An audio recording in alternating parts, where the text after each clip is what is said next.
हमारी डिस्कशन चल रही थी लास्ट लेक्चर में वर्किंग कैपिटल मैनेजमेंट, और वर्किंग कैपिटल मैनेजमेंट में cash operating cycle illustration 2 and 3 हमने डिस्कस की थी जी, कैश ऑपरेटिंग साइकिल की।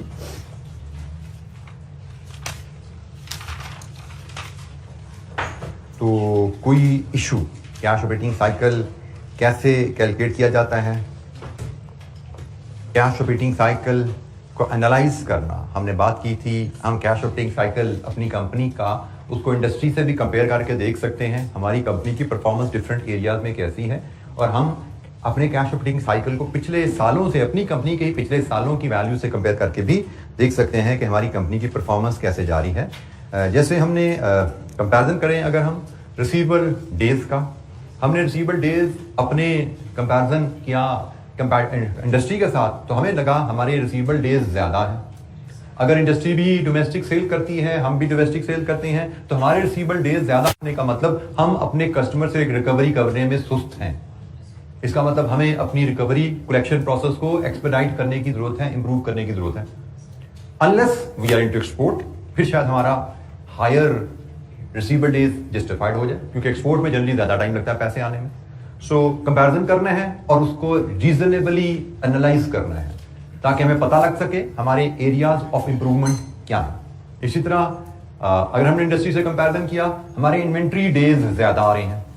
इन्वेंट्री डेज ज्यादा होना may be an indication of poor inventory management और existence of obsolete stock.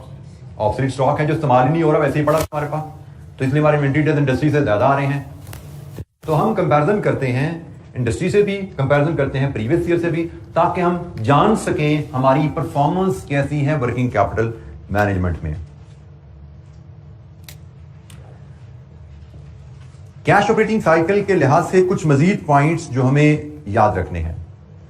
Longer cash operating cycle, वक्त के साथ अगर आपका कैश ऑपरेटिंग साइकिल बढ़ रहा है, given no change in sale, ना आपकी सेल्स बढ़ी हैं ना कॉस्ट ऑफ सेल्स बढ़ी हैं, कैश ऑपरेटिंग साइकिल प्रोलॉन्ग हो गया आपका, it increases the total investment in working capital. Cash operating cycle बढ़ने से आपकी इन्वेस्टमेंट इन वर्किंग कैपिटल बढ़ जाती है। आपकी सेल्स भी नहीं बढ़ी, आपकी कॉस्ट ऑफ सेल्स भी नहीं बढ़ी, लेकिन सिर्फ आपकी कैश ऑपरेटिंग साइकिल की लेंथ बढ़ने की वजह से आपकी इन्वेस्टमेंट इन वर्किंग कैपिटल बढ़ जाएगी, which is not good for the company by the way. कि सेल्स नहीं बढ़ी मतलब प्रॉफिट नहीं बढ़े, आपके प्रॉफिट बढ़े नहीं आपके और आपने कारोबार में इन्वेस्टमेंट बढ़ा दी है। तो भाई इन्वेस्टमेंट बढ़ना तभी जस्टिफाइड है जब प्रॉफिट भी बढ़ रहे हो। हम कह रहे हैं सेल्स हमारी बढ़ी नहीं है, इन्वेस्टमेंट बढ़ जाएगी अगर ऑपरेटिंग साइकिल बढ़ा तो इसका मतलब ऑपरेटिंग साइकिल का बढ़ना without change in sales is inefficiency. An increase in inventory turnover period, inventory turnover period मतलब 60 डेज से 80 डेज पे चला गया, मींस मोर इन्वेंट्री, मतलब हमारे इन्वेंट्री लेवल्स बढ़ गए हैं। 60 डेज से 80 डेज में इन्वेंट्री लेवल कब जाएगा? फार्मूला जरा याद रखो, inventory balance over cost of sales into 365। अब कॉस्ट ऑफ सेल्स तो बदली नहीं है, लेकिन इन्वेंट्री डेज बढ़ गए। क्यों बढ़े? क्योंकि इन्वेंट्री बैलेंस बढ़ गया। ठीक है, तो इन्वेंट्री डेज तभी बढ़ते हैं जब आपका इन्वेंट्री बैलेंस बढ़ता है सेम कॉस्ट ऑफ सेल्स पे, and same goes for the debtors. आपकी सेल्स नहीं बढ़ी लेकिन डेटर डेज बढ़ गए, इसका क्या मतलब है? सेल्स वहीं खड़ी है, डेटर बैलेंस बढ़ गया है। तो डेटर डेज बढ़ने का मतलब डेटर बैलेंस बढ़ना है, या वाइस वर्सा। डेटर बैलेंस बढ़ने का मतलब डेटर डेज बढ़ने हैं, क्योंकि हमारा फार्मूला बड़ा बेसिक सा है, डेटर्स ओवर सेल्स इनटू 365। तो अगर ये वैल्यू ऊपर जा रही है, ये कांस्टेंट रहने के साथ, इसका मतलब आपके डेटर बैलेंस बढ़े।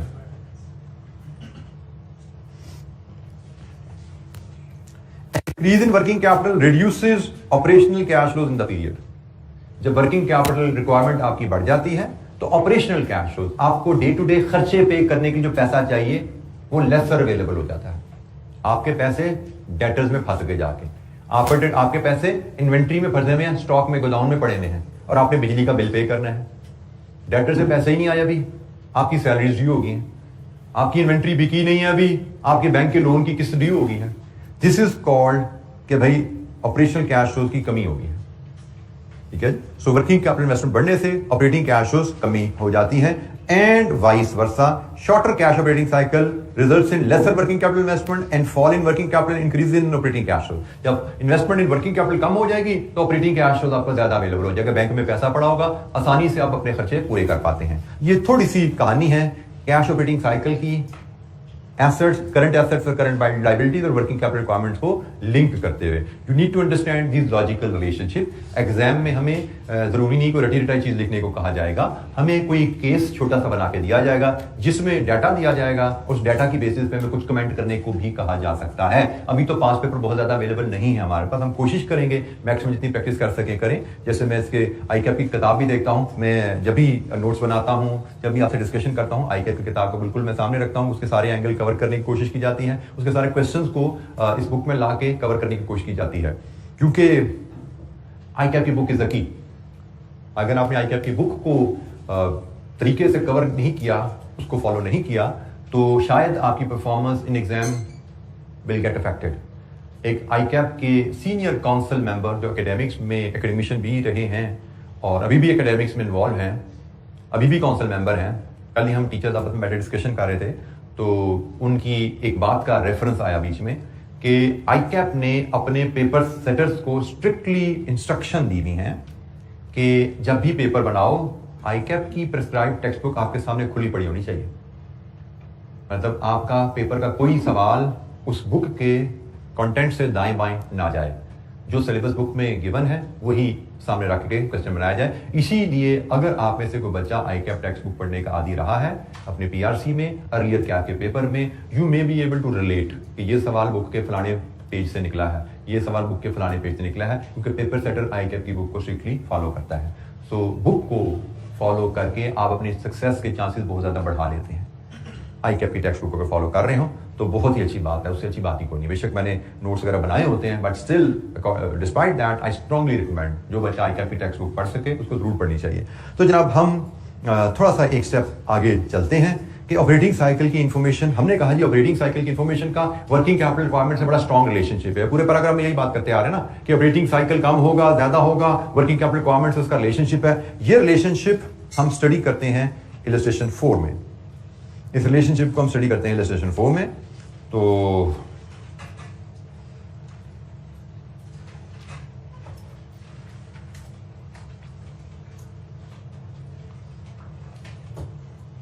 ये इलस्ट्रेशन 4 आ गई हमारे सामने।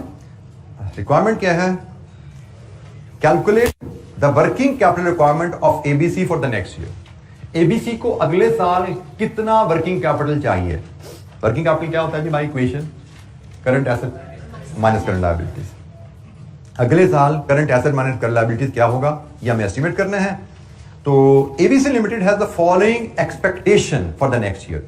अगले साल की एक्सपेक्टेशन है जी, हमारी सेल्स होगी 100 मिलियन की, हमारी कॉस्ट ऑफ सेल्स होगी 60 मिलियन की, हमारी अदर कॉस्ट होंगी 15 मिलियन की। ये अगले साल की एक्सपेक्टेशंस हैं और अगले साल हम मुनाफा कमाएंगे 25 मिलियन का।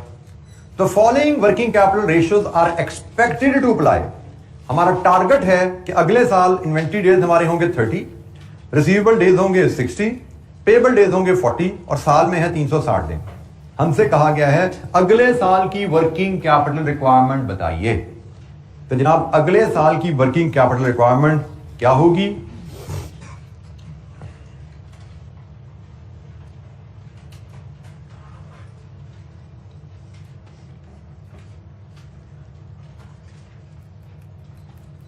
अगले साल की वर्किंग कैपिटल रिक्वायरमेंट होगी current assets less current liabilities.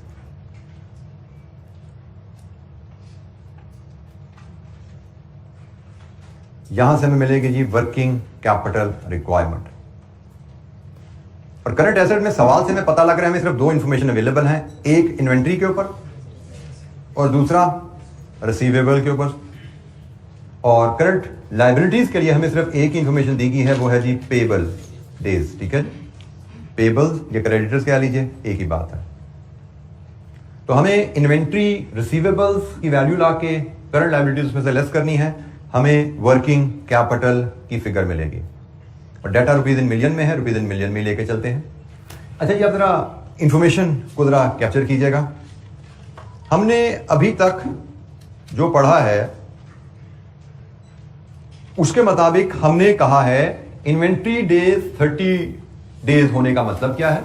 Formula के मुताबिक inventory over cost of sales into 360 इस केस में ऐसे ही है। तो ये फार्मूला है, इसके हिसाब से वो कह रहे जी 30 डेज आपका इन्वेंट्री डेज है। इन्वेंट्री डेज 30 का एक मतलब तो ये है कि आपको इन्वेंट्री को खरीदने से लेके बेचने तक 30 दिन लगते हैं। एक डेफिनेशन तो ये इन्वेंट्री डेज की कि इन्वेंट्री को खरीदने से लेके बेचने तक 30 दिन लगते हैं। इन्वेंट्री डेज की एक और भी इंटरप्रिटेशन है, इन्वेंट्री डेज की एक और भी इंटरप्रिटेशन है, और वो इंटरप्रिटेशन है कि आपके पास जो स्टॉक लेवल होता है, वो 30 दिन की कंजम्पशन या परचेज के बराबर होता है। जैसे इस फार्मूले में मैं फीड करूं, जरा फार्मूला में इंफॉर्मेशन फीड करूं, मुझे उसने कहा इन्वेंट्री डेज 30 है, मुझे उसने कहा मेरी कॉस्ट ऑफ सेल्स कितनी होगी 60। तो जनाब इस डाटा को लेके मैं इन्वेंट्री की फिगर निकाल सकता हूं, मैं इन्वेंट्री की फिगर आसानी से निकाल सकता हूं। Solve this equation for inventory 5 million. ये इक्वेशन हमें पता है, इस इक्वेशन में अब उसने हमें ये फिगर दे दी, ये फिगर दे दी, ये निकालने को कहा। हमें इन्वेंट्री बैलेंस ही चाहिए था कि अगर अगले साल हम इन्वेंट्री डेज 30 को फॉलो करना चाहें, अगले साल हमारी कॉस्ट ऑफ सेल्स 60 हो, तो अगले साल हमारी इन्वेंट्री कितनी होगी। अब इसी चीज को एक और अंदाज से देखो, इन्वेंट्री डेज 30 का मतलब क्या है। मैं कॉन्सेप्चुअली थोड़ा सा यही फॉर्मूला जरा घुमा के आपसे बात करता हूं, जो कि ज्यादा सिंप्लीफाइड वर्जन रहता है इस केस में। 30 डेज इन्वेंट्री का मतलब मेरे पास जो स्टॉक रहेगा वो 30 दिन की जरूरत के बराबर है। मेरी सालाना जरूरत क्या है? मेरी सालाना जरूरत है 60, एक दिन की जरूरत इंटू 30, 60 मेरी सालाना कॉस्ट ऑफ सेल्स है। इन्वेंट्री का बैलेंस कॉस्ट ऑफ सेल्स पे बेस करता है ना, ये मेरी एक साल की कॉस्ट ऑफ सेल्स है, और मेरा इन्वेंट्री का बैलेंस 30 दिन की कॉस्ट ऑफ सेल के बराबर है। एक साल की कॉस्ट ऑफ सेल्स, एक दिन की कॉस्ट ऑफ सेल्स, 30 दिन की कॉस्ट ऑफ सेल्स। तो हम इस कॉन्सेप्ट को लेके इन्वेंट्री बैलेंस बड़ी आसानी से क्विकली निकाल सकते हैं। दोबारा देखिएगा, मैं कैलकुलेशन यहां पे परफॉर्म करूंगा। मेरा कॉन्सेप्ट यहां पे रहेगा कि मेरी इन्वेंट्री की बेस होती है कॉस्ट ऑफ सेल्स, मेरी इन्वेंट्री की बेस है कॉस्ट ऑफ सेल्स, और मेरी इन्वेंट्री डेज है 30। इसका मतलब मेरा inventory balance 30 days cost of sales के बराबर है। मेरे साल की कॉस्ट ऑफ सेल्स, मेरे एक दिन की कॉस्ट ऑफ सेल्स, मेरे 30 डेज की कॉस्ट ऑफ सेल्स। यही कॉन्सेप्ट रिसीवेबल पे भी लगेगा। रिसीवेबल डेज हैं 60, और रिसीवेबल बैलेंस की बेस क्या होती है? Credit sales. रिसीवेबल बैलेंस की बेस होती है क्रेडिट सेल्स, और मेरा रिसीवेबल डेज 60 है। इसका क्या मतलब है? मेरा रिसीवेबल बैलेंस 60 दिन की क्रेडिट सेल्स के बराबर होगा। तो जनाब सेल्स 100 मिलियन है, हम अज्यूम करते हैं सारी की सारी क्रेडिट रहेंगी। एक दिन की सेल्स क्या है और 60 दिन की सेल क्या है? कितनी बनेगी वैल्यू? 16.67। ये जी मेरा रिसीवेबल का बैलेंस आ गया। रिसीवेबल की बेस क्रेडिट सेल्स होती हैं, रिसीवेबल डेज 60 हैं। 60 डेज रिसीवेबल डेज का मतलब है कि हमारा रिसीवेबल बैलेंस 60 दिन की क्रेडिट सेल के बराबर होगा। एक साल की क्रेडिट सेल, एक दिन की क्रेडिट सेल, 60 दिन की क्रेडिट सेल, ये हमारा रिसीवेबल बैलेंस है। ये कैलकुलेशन सिंपली डेटर डेज के फार्मूला की रीअरेंजमेंट है। ये कैलकुलेशन सिंपली इन्वेंट्री डेज के फार्मूला की रीअरेंजमेंट है, बट इसको मैं इंटरप्रेट इस अंदाज में कर रहा हूं जो कि इस तरह के सवालों में हमारे लिए आसान रहता है। बजाय इसके हम फार्मूला लिखें और इसको रीअरेंज करके सॉल्व करें, इस तरह की इंटरप्रिटेशन हमारे लिए इस क्वेश्चन में आसान रहती है, जहां पे हमें वर्किंग कैपिटल रिक्वायरमेंट डिटरमिन करने को कहा जाए। जहां पे तो हमें कैश ऑपरेटिंग साइकिल बनाना है ना, वहां पे तो डेज कैलकुलेट करने हैं, तो फार्मूला उसी शेप में जिसमें सीखा था वैसे यूज कर लेना। लेकिन जहां पे वर्किंग कैपिटल रिक्वायरमेंट डिटरमिन करनी है, फार्मूला को लॉजिकली रीअरेंज करके, भाई 30 दिन इन्वेंट्री डेज का मतलब 30 दिन की कॉस्ट ऑफ सेल के बराबर इन्वेंट्री, 60 दिन डेटर डेज का मतलब 60 दिन की सेल्स के बराबर receivable balance. Similarly payables 40 days है। पेबल्स की बेस क्या होती है? पेबल बैलेंस की क्रेडिट परचेजेस, बिल्कुल ठीक है जी। पेबल्स के बैलेंस की बेस होती है क्रेडिट परचेजेस। क्या इस क्वेश्चन में क्रेडिट परचेजेस की फिगर अवेलेबल है? नो। जब हमें मोस्ट सुटेबल फिगर अवेलेबल नहीं होती, और एक और गाइडलाइन सुन लो, जब मोस्ट सुटेबल फिगर अवेलेबल नहीं है तो हम नेक्स्ट सूटेबल ले लेते हैं। इस केस में नेक्स्ट सूटेबल फिर कॉस्ट ऑफ सेल बनती है, क्योंकि परचेजेस ने ultimately mainly major component of cost of sale ही बनता है ना वो। तो तो हमें जब मोस्ट सुटेबल अवेलेबल ना हो तो नेक्स्ट सुटेबल ले लो। परचेज क्रेडिट परचेज बाद आइडियल वो होती तो हम उस पर चलते, वो अवेलेबल नहीं है तो कॉस्ट ऑफ सेल्स को बेस बना लो। तो जनाब कॉस्ट ऑफ सेल्स हमारी है 60 divide with 360 and payable days are 40। तो बताइए यहां से पेएबल बैलेंस कितना बना 6.67। लीजिए जी यहां से बना लीजिए, आपका वर्किंग कैपिटल रिक्वायरमेंट क्या बनती है 15 मिलियन। यह है जी आपकी वर्किंग कैपिटल रिक्वायरमेंट। अगले साल आपकी वर्किंग कैपिटल रिक्वायरमेंट क्या होगी? एग्जामिनर बात इससे एक स्टेप आगे भी चला जाता है, वो आपको इंफॉर्मेशन देता है करंट बैलेंस शीट की, वो आपको करंट बैलेंस शीट भी दे देता है। अभी तो उसने करंट बैलेंस शीट नहीं ना दी इस सवाल में, वो हो सकता है आपको करंट बैलेंस शीट भी देता। और करंट बैलेंस यह हमने निकाली है working capital requirement for next year. मैं एक्सटेंशन लगा रहा हूं इसमें। बाद का एग्जामिनर आपको करंट बैलेंस शीट देते हैं जिसमें से current investment in working capital आप डिटरमिन कर सकते हो। बैलेंस शीट से current asset minus current liability determine करना कोई दिक्कत है? आप करंट बैलेंस शीट उसने दी हो तो आप उसमें से current asset minus current liabilities कर सकते हो। सपोज हमने कहा जी हमारे करंट एसेट्स हैं 25 और हमारी करंट लायबिलिटीज करंट हैं से 10 नहीं करते हम इसको करते हैं जी 12। इसका मतलब हमारी करंट इन्वेस्टमेंट वर्किंग कैपिटल कितनी है 13। एग्जामिनर हमसे पूछता है कि भाई सारा सवाल यही रहेगा बट एंड में वो कहेगा how much additional working capital you will need next year, how much additional working capital you will need next year. तो एडिशनल कितना चाहिए 2। हम कहेंगे जी टोटल अगले साल हमें इतना चाहिए, इतना ऑलरेडी हमारे पास पड़ा हुआ है तो मजीद कितना अरेंज करना है। तो ये रिक्वायरमेंट थोड़ी सी इस तरह एक्सटेंड भी हो सकती है। तो इट इज वेरी सिंपल, अगर हम चीजों को समझ के चल रहे हैं तो ये हमने working capital requirement next year की निकाली कि अगले साल हमने इतनी सेल करनी है, इतना डेटर पीरियड, इतना क्रेडिटर पीरियड को फॉलो करना है, तो अगले साल हमारे पास वर्किंग कैपिटल इतना होना चाहिए। करंट वर्किंग कैपिटल हम करंट बैलेंस शीट से उठा सकते हैं अपना, इन दोनों का डिफरेंस लें तो पता लग गया कि अगले साल कोई कमी बेशी है तो वो क्या है। यही फाइनेंस मैनेजर का काम होता है कि आप अपनी रिक्वायरमेंट को असेस करो और उस रिक्वायरमेंट के मुताबिक फाइनेंस अरेंज करो। आप साल शुरू होने से पहले अंदाजा लगा लो कि आपको मजीद फाइनेंस की जरूरत है तो वो कितना है, ताकि साल शुरू होने से पहले आप उस फाइनेंस को अरेंज कर लो। ऐसा ना हो कि जब कारोबार शुरू हो जाए लिक्विडिटी प्रॉब्लम्स आ जाएं आपको, क्योंकि हमने यही बात की थी कि अगर वर्किंग कैपिटल सफिशिएंट नहीं होगा तो you will get into liquidity problems और liquidity problems may lead to liquidation of the business. Businesses बंद हो जाते हैं लिक्विडिटी प्रॉब्लम की वजह से। तो वर्किंग कैपिटल रिक्वायरमेंट असेस करना, मजीद भी एक्टिविटीज इस पे करेंगे वर्किंग कैपिटल रिक्वायरमेंट की।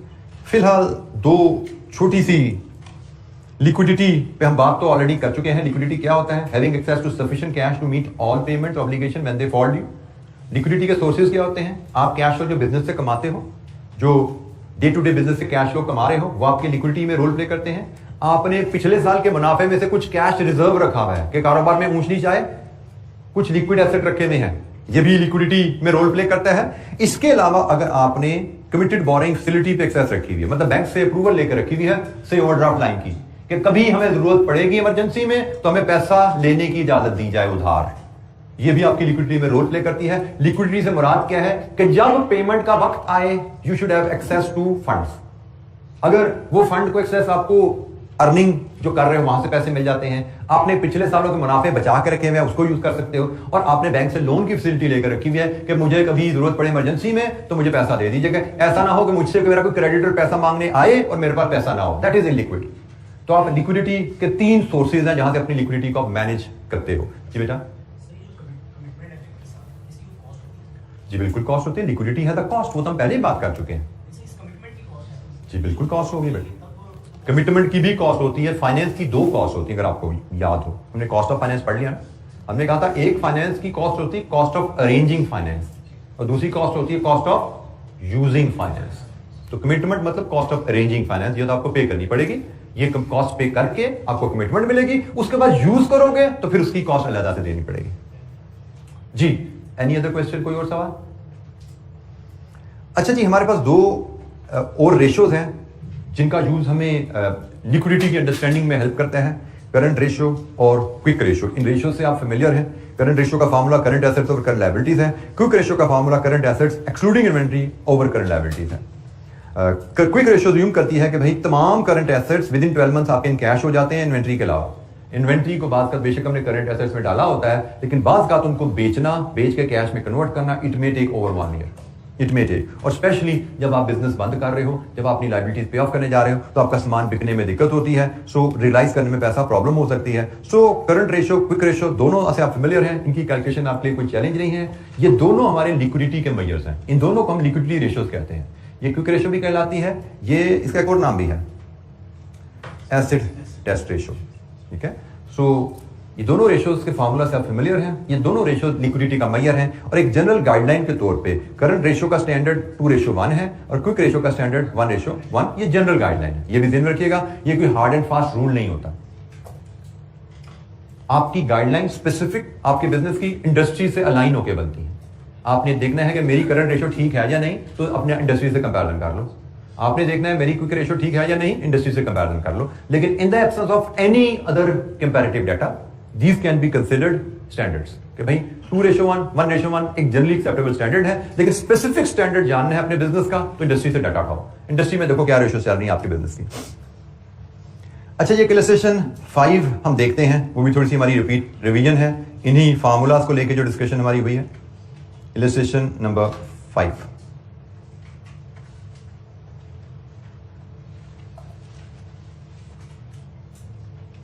ये इलस्ट्रेशन 5 का डाटा है, इसमें रिक्वायरमेंट है what are the current and quick ratios. Current और क्विक रेशियो कैलकुलेट करनी है। Let's read the data. A company's annual sales are 80 million with a markup on cost of 60%. It normally settles payable 2 months after the purchase are made, holding 1 month worth of demand in inventory. It allows the receivable 1.5 months credit and its cash balance currently stands at 5 million. हमसे कहा गया current और quick ratio बताओ। Current और quick ratio major करने के लिए हमें करंट एसेट्स और करंट लायबिलिटीज की डिटेल चाहिए, और करंट एसेट और करंट लायबिलिटीज की डिटेल हमें गिवन नहीं है, हमें यहां से कैलकुलेट करनी पड़ेगी जैसे हमने इलस्ट्रेशन 4 में भी किया, ठीक है। तो इलस्ट्रेशन 5 में हम जाते हैं और हम यहां से करंट एसेट्स और करंट लायबिलिटीज की डिटेल डिटरमिन करते हैं। करंट एसेट्स, सवाल पढ़ने से हमें पता लग रहा है कि हमारे पास करंट एसेट्स में जो आइटम्स हैं वो 3 हैं, एक इन्वेंट्री, एक रिसीवेबल्स और एक कैश। और हमारे पास करंट लायबिलिटीज में एक ही आइटम है, पेबल्स। तो जनाब ये सारी वैल्यूज इकट्ठी करेंगे तो उसके बाद हम रेशियोज आसानी से निकाल पाएंगे। तो रुपीज इन मिलियन की बात की गई है, तो हम रुपीज इन मिलियन से ही बात शुरू करेंगे। हम रुपीज इन मिलियन में ही बात करते हैं और कैश बैलेंस तो रेडी अवेलेबल है 5। इन्वेंट्री बैलेंस की बेस क्या होती है? Cost of sale. Inventory balance की बेस कॉस्ट ऑफ सेल्स है और इन्वेंट्री का पीरियड कितना है? 1 मंथ। इसका मतलब इन्वेंट्री बैलेंस होगी 1 month of cost of sales. तो जनाब सबसे पहले 1 साल की कॉस्ट ऑफ सेल बनाओ। आपके पास 1 साल की सेल्स अवेलेबल है, तो इसमें से कॉस्ट ऑफ सेल्स बनेगी कैसे? क्या करें इसके साथ, क्या सलूक करें? ये कॉस्ट प्लस 60% है, ऐसा ही है। इसका मतलब ये 160 है तो 100 क्या हुआ? ये कॉस्ट ऑफ सेल्स आ गई। ये 1 साल की कॉस्ट ऑफ सेल्स है डिवाइडेड विद 12। ये 1 महीने की कॉस्ट ऑफ सेल्स आ गई क्योंकि पीरियड मंथ्स में दिया गया ना, तो हम 12 लेके चल रहे हैं। ये 1 महीने की कॉस्ट ऑफ सेल्स आ गई और यही तो इन्वेंट्री पीरियड है, ऐसे ही है ना। इन्वेंट्री पीरियड 1 मंथ ही है ना, तो 1 से मल्टीप्लाई करना कोई जरूरी नहीं है, बहरहाल ना भी करो तो कोई इन्वेंट्री 4.7। रिसीवेबल्स की बेस सेल्स होती है, क्रेडिट सेल्स होती है। In the absence of information will assume all sales are credit. Receivable period कितना है? 1.5 months, so 80 divided with 12 into 1.5, 10। तो जनाब करंट एसेट्स आपके पास हो गए 9.17, 19.17। पेबल्स, पेबल की सेल्स बेस भी कॉस्ट ऑफ सेल्स रहेगी यहां पे, और कहा गया है 2 months परचेजेस, ठीक है जी। तो हम कॉस्ट ऑफ सेल्स को ही यहां पे परचेजेस के इक्विवेलेंट लेके चल सकते हैं, this is only information that we have. तो जनाब 2 month परचेजेस या कॉस्ट ऑफ सेल तो वही 80 divide with 160 into 100 divide with 12 into 2, 8.33। तो जनाब अब हम रेशियो कैलकुलेट करते हैं। सबसे पहले current ratio. Current ratio is current assets over current liabilities. कितनी है जी? 2.3:1। आप सिर्फ 2.3 भी लिख सकते हैं, 2.3:1 भी लिख सकते हैं। Quick ratio, current assets minus inventory 4.17 over current liabilities जी 1.80:1। सिर्फ 1.80 लिखते हैं या 1.80:1 लिखते हैं, दोनों तरह से एक्सेप्टेबल है। लीजिए जी, ये करंट और क्विक रेशो की कहानी भी हो गई जी। एनी क्वेश्चन, कोई सवाल?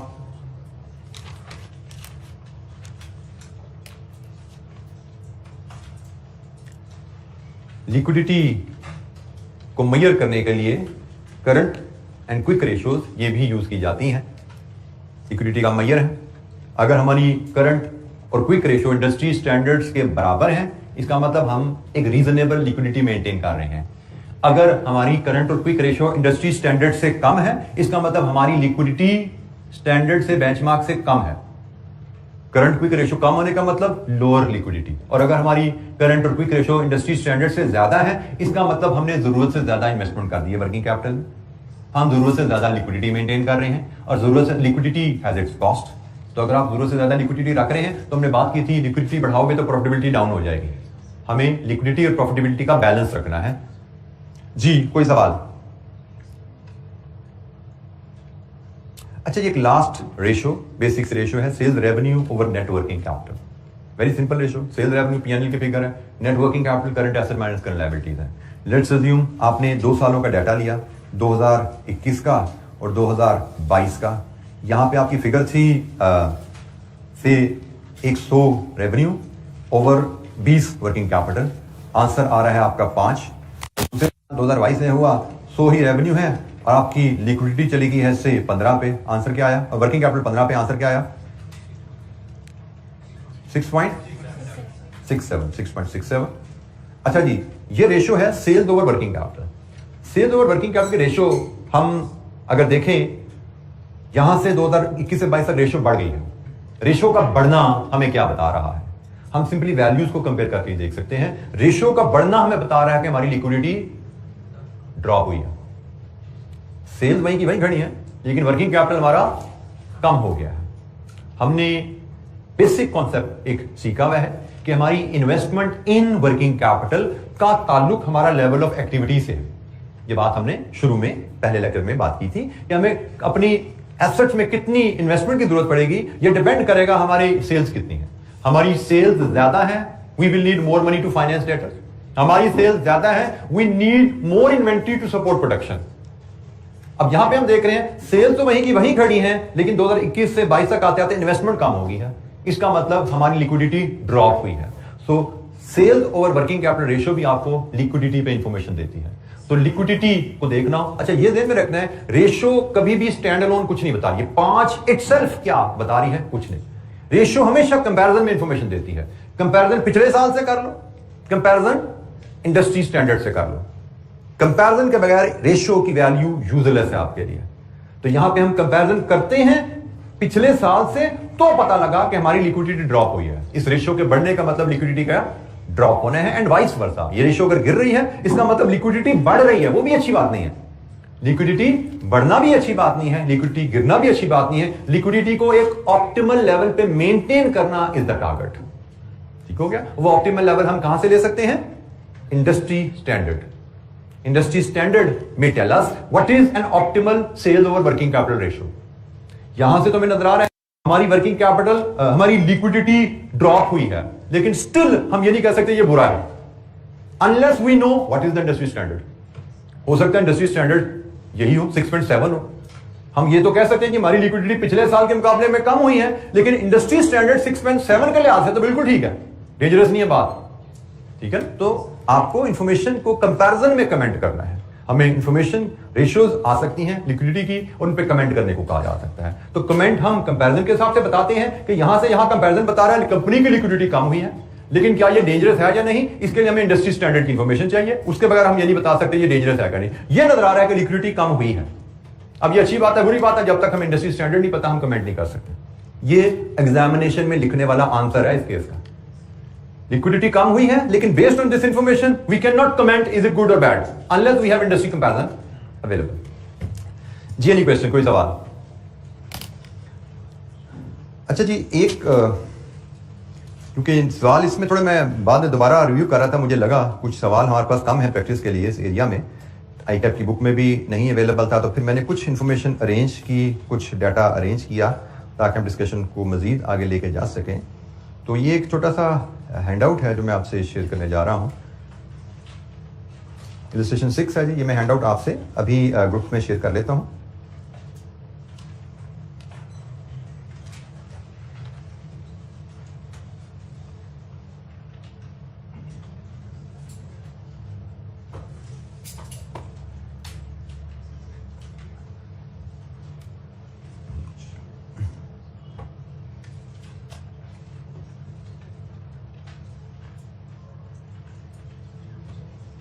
ये मैंने कुछ एडिशनल प्रैक्टिस क्वेश्चन, दो ही हैं सिर्फ, एक इलस्ट्रेशन और एक एग्जामिनर क्वेश्चन है। ये दो पॉइंट्स मैंने मजीद आप समझे प्रैक्टिस मटेरियल ऐड किया है। तो फिलहाल हम एक इलस्ट्रेशन नंबर 6 को देखते हैं। वर्किंग कैपिटल रिक्वायरमेंट्स पे हम बात कर रहे हैं, उसी को लेके हमारी रिक्वायरमेंट यहाँ पे है जी, compute the working capital requirement of Musavvar limited assuming that labour force is paid for 50 working weeks in a year. Working capital requirement बनाइए अज्यूमिंग लेबर को आप साल में 50 हफ्ते की पेमेंट करते हैं। So let's read the data. The following data relates to Musawwar Limited, a manufacturing company. Sales revenue for the year 1.5 million. Costs as percentage of sales: direct material, direct labor, variable overhead, fixed overhead, selling and distribution expenses. ये cost as a percentage of sales. Average statistics relating to working capital are as follows. Receivable takes 2.5 months to pay. Raw material or inventory for 3 months. Work in process represents 2 months half produced goods. Finished goods represent 1 month's production. Credit is taken from. Credit सिर्फ material के supplier से नहीं लिया जा रहा, accrued wages भी होती है हमारे पास। वेरिएबल ओवरहेड, बिजली का बिल भी आता है, पे 20 दिन बाद, महीने बाद करना होता है। फिक्स्ड ओवरहेड, किराया भी हम 1 महीने बाद देते हैं। सेलिंग एंड डिस्ट्रीब्यूशन ओवरहेड भी हम 15 दिन बाद, हाफ मंथ बाद पे करते हैं। तो क्रेडिटर सिर्फ मटेरियल के नहीं है, क्रेडिटर एक्सपेंसेस के भी हैं। Work in process and finished goods are valued at a cost of material, labor and variable expenses. Inventory valuation करते हुए आप work in process और finished goods को वैल्यू करते हो material, labor and variable expenses. Material, labor and variable overheads. In 3 components को लेके आप work in process और finished goods को वैल्यू कर रहे हो। चलिए जनाब, हम इस सवाल को पढ़ते हैं। हमें कहा गया है क्रेडिटर वर्किंग कैपिटल रिक्वायरमेंट बताइए। तो वर्किंग कैपिटल रिक्वायरमेंट तो होती है simple current assets minus current liability. अब इस सवाल को देखते हुए हम जो आइडेंटिफाई कर पा रहे हैं करंट एसेट्स और करंट लायबिलिटीज, तो जनाब करंट एसेट्स में रिसीवेबल है, रॉ मटेरियल है, वर्क इन प्रोसेस है, फिनिश गुड है, ये 4 करंट एसेट्स हैं। और करंट लायबिलिटीज में पेबल्स हैं, मटेरियल के, लेबर के, वेरिएबल ओवरहेड के, फिक्स्ड ओवरहेड के, सेलिंग एक्सपेंसेस के, 5 liabilities. 4 current assets, 5 liabilities. Current assets minus current liabilities, हमारे पास वर्किंग कैपिटल आ जाएगा। तो जनाब हम इसके मुताबिक वर्किंग बनाना शुरू करते हैं।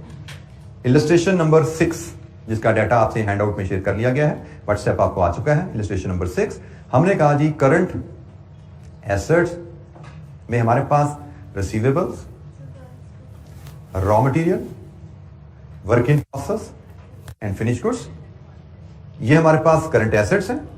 और करंट लायबिलिटीज हमारे पास हैं, बेटा बुक में नहीं है, मैंने क्या बोला, हैंडआउट ग्रुप में नहीं है, भेज दिया था, पहुंचना शुरू हो गया होगा, पहुंच गया शायद, ट्रांजिट में था अभी शायद। अच्छा जी, करंट एसेट्स, तो करंट लायबिलिटीज में जरा मुझे हेडिंग्स बोलो क्या क्या थी, अभी हमने डिस्कस की। मटेरियल्स के क्रेडिटर्स हैं, और labour, variable overhead, fixed overheads, selling and distribution overheads या सेलिंग एंड डिस्ट्रीब्यूशन एक्सपेंसेस। ये current assets minus current liabilities करेंगे तो यहां से हमें नेट वर्किंग कैपिटल रिक्वायरमेंट मिलेगा। अच्छा जी, अब रिसीवेबल की बेस सेल्स है, रॉ मटेरियल की बेस मटेरियल कॉस्ट है, एंड सो ऑन। ठीक है, तो हम करते क्या हैं कि हम सबसे पहले जो उसने सेल्स और परसेंटेजेस दी हैं उनको लेके एक वर्किंग बना लेते हैं। हम एक छोटी सी वर्किंग बना लेते हैं जिसमें हम कहते हैं कि सेल्स तो हमें गिवन है 15 लाख की, इसको यूज करते हुए मटेरियल कॉस्ट कितनी है जी, मटेरियल कॉस्ट 30%, ये बनी जी 450,000। फिर इसके बाद लेबर है, लेबर कॉस्ट कितनी है जी? 25%, कितनी बनी? 375। इसके बाद नेक्स्ट कॉस्ट कौन सी है? वेरिएबल ओवरहेड, कितनी है जी? 10%, ये बनी 1.5 लाख। फिर है जी आपकी फिक्स ओवरहेड, कितनी है? 15%, ये बनी 2,25,000। फिर आपके पास है आखिरी item sales and distribution expenses, 5%, ये बना 75,000। ये सारी बेसिस आपने एक साथ वर्कआउट कर ली हैं।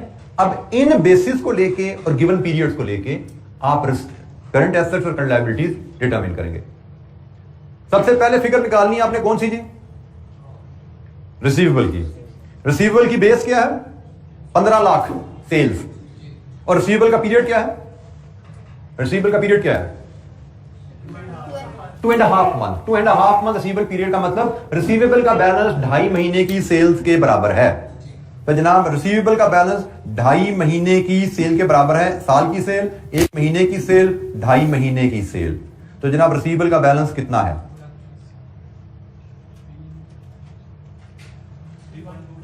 312,500।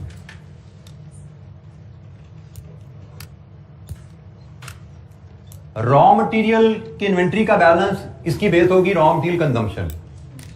रॉ मटेरियल के इन्वेंट्री बैलेंस की बेस है material cost, cost of material and material का इन्वेंट्री पीरियड। कितना है रॉ मटेरियल का इन्वेंट्री पीरियड? 3 मंथ्स। तो जनाब ये है 1 साल की इन्वेंट्री कॉस्ट, ये बनी 1 महीने की इन्वेंट्री कॉस्ट। तो 3 महीने की इन्वेंट्री कॉस्ट के बराबर हमारी इन्वेंट्री रॉ मटेरियल की होगी जी 112,500। इन्वेंट्री पीरियड 3 मंथ का मतलब क्या है कि हमारे पास inventory in hand 3 month consumption के बराबर रहेगी। साल की कंजम्पशन 4,50,000 है, 1 महीने की कंजम्पशन 3 महीने की कंजम्पशन। वर्क इन प्रोसेस की इन्वेंट्री नोट में बताया गया है। वर्क इन प्रोसेस की वैल्यू डिपेंड करती है किन किन के ऊपर? Material, labour and variable overhead. इनका सम कीजिए क्या आ रहा है? वर्क इन प्रोसेस की वैल्यू डिपेंड करती है सालाना प्रोडक्शन कॉस्ट के ऊपर। सालाना प्रोडक्शन कॉस्ट क्या है?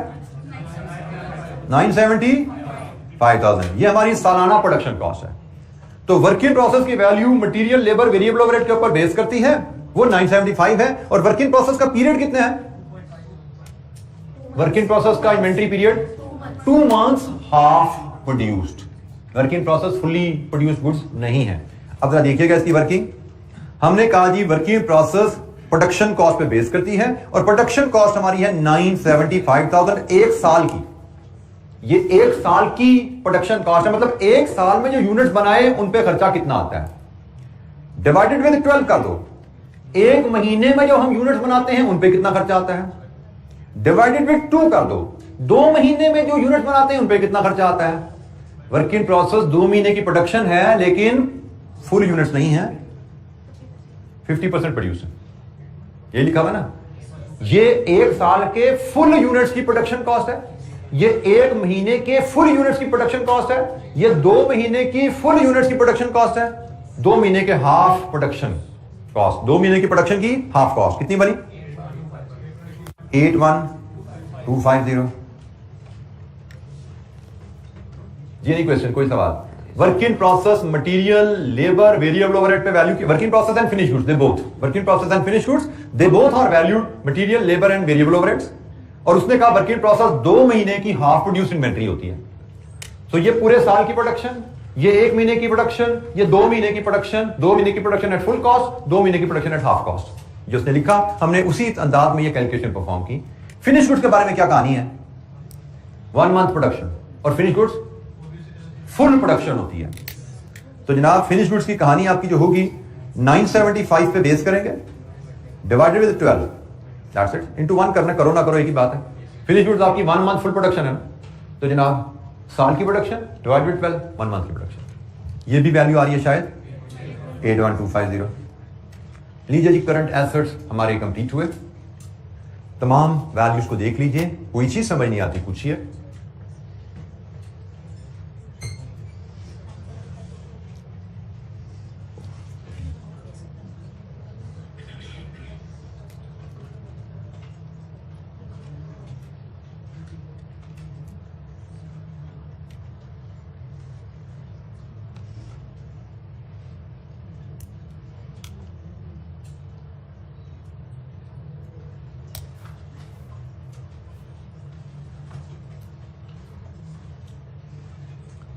अच्छा जी, अब पेबल्स पे आ जाइए, लाइबिलिटीज पे आ जाइए। मटेरियल की पेबल डिपेंड करेंगे, मटेरियल कॉस्ट इस केस में बेस यही बनेगी, और पीरियड पे, पीरियड कितना जी पेबल्स का 2 मंथ्स।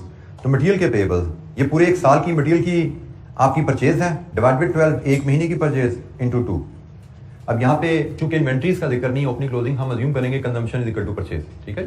हमें पता है पेबल्स इन्वेंट्री कंजम्पशन पे बेस करती है, पेबल्स परचेज पे बेस करते हैं, ये कॉन्सेप्ट हमें पता है। But in the absence of most suitable information, next available information, तो यहां पे तो कंजम्पशन अवेलेबल थी, उसमें इन्वेंट्री वर्कआउट कर ली, इधर कंजम्पशन, इधर परचेज अवेलेबल नहीं है। असूलन यहां पे क्रेडिट परचेज की फिगर आनी चाहिए, कोई इंफॉर्मेशन नहीं है, तो नेक्स्ट पॉसिबल मटेरियल कंजम्पशन ही ले लो। तो कितनी बनी जी इन्वेंट्री 75,000। लेबर की कॉस्ट कितनी है जी 375,000, और लेबर का पे पीरियड कितना है पेबल्स 1 वीक। तो जनाब डिवाइड विद 50, अब ये वीक्स आ गए ना, तो वीक्स इन ईयर से डिवाइड करेंगे। पहले मंथ चल रहे थे, मंथ इन ईयर से डिवाइड करते थे, उसने हमें रिक्वायरमेंट में बताया 50 वीक्स है, तो जनाब इंटू 1 7,500, ये हमारे पास जी लेबर के पेबल्स आ गए, 1 वीक पीरियड था। वेरिएबल ओवरहेड के एक्सपेंसेस 1,50,000, और इसका पीरियड 1 मंथ, डिवाइड बाय 12 कर दो, कितना है जी 12,500। फिक्स्ड ओवरहेड क्या कॉस्ट 2,25,000, इसका पीरियड 1 मंथ, लीजिए कितनी है कॉस्ट 18,750, और सेलिंग एंड डिस्ट्रीब्यूशन एक्सपेंस 75,000, इनका period half month, divide by 12 into 0.5, कितना बना 3125। लीजिए जी करंट एसेट्स और करंट लायबिलिटीज की तमाम फिगर्स आपके पास आ गई हैं। अब यहां से आप वर्किंग कैपिटल आसानी से बना सकते हैं। करंट एसेट को सम कीजिए, करंट लायबिलिटी सारी माइनस कीजिए, वर्किंग कैपिटल रिक्वायरमेंट आपके पास आएगी।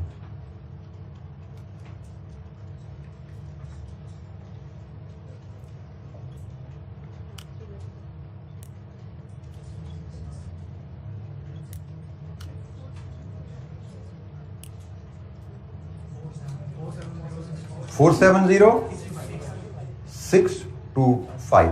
लीजिए जी, कोई सवाल, किसी कैलकुलेशन पे कोई दिक्कत है तो पूछिए। वर्किंग कैपिटल मैनेजमेंट काफी वास्ट टॉपिक है। जब हम इसको पढ़ते थे सीए फाइनल के लेवल पे, ये हमने यहाँ पे सिर्फ इसका एक सेगमेंट हमने पढ़ा है। एक सेगमेंट वर्किंग कैपिटल मैनेजमेंट से रिलेटेड ऑलरेडी आप इन्वेंट्री मैनेजमेंट की हेडिंग में पढ़ चुके हो, क्योंकि वर्किंग कैपिटल में करंट एसेट्स और करंट लायबिलिटीज की बात होती है। तो एक सेगमेंट इन्वेंट्री मैनेजमेंट में आप पढ़ चुके हो, आज तो डिफरेंट हेडिंग में पढ़ लिया, बट वो भी वर्किंग कैपिटल मैनेजमेंट का ही टॉपिक का हिस्सा बनता है।